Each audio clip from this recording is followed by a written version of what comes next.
Some women don't shout, they don't slam doors or spill their rage across the floor. They simply step back, not with their body, but with something far more dangerous, their heart.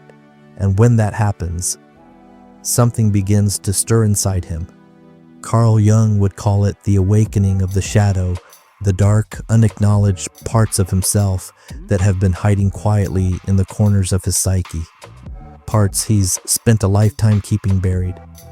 She used to meet him halfway, filling the silence with warmth, reaching across the distance when his mood turned cold.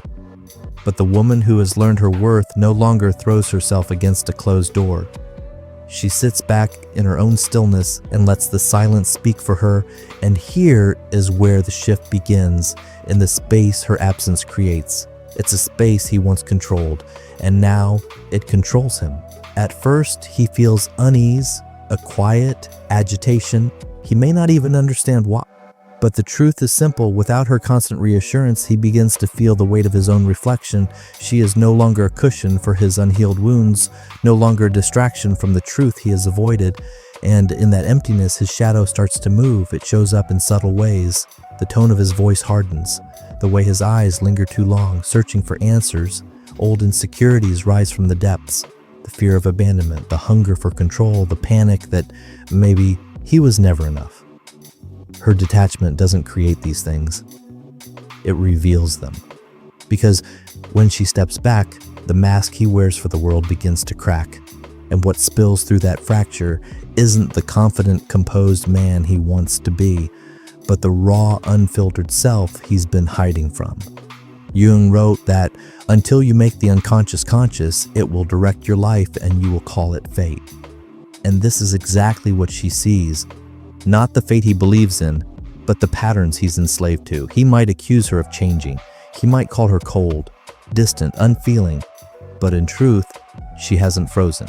She has clarified. She has stopped pouring into the cracks of a container that was never hers to fix. And this terrifies him, because the woman who no longer chases is the woman he can no longer control. For the feminine, emotional detachment isn't emptiness. It is sovereignty. It's not a wall, but a boundary made of quiet strength. It is the point where compassion meets self-respect, and she chooses not to carry what was never hers. To him, this feels like a loss, but to her, it is a return to her own center, her own rhythm, her own truth. He may lash out, or he may try to pull her closer with promises he can't keep, but the woman who has stepped into her awareness is no longer moved by temporary words. She listens not to his declarations, but to his patterns. And patterns do not lie.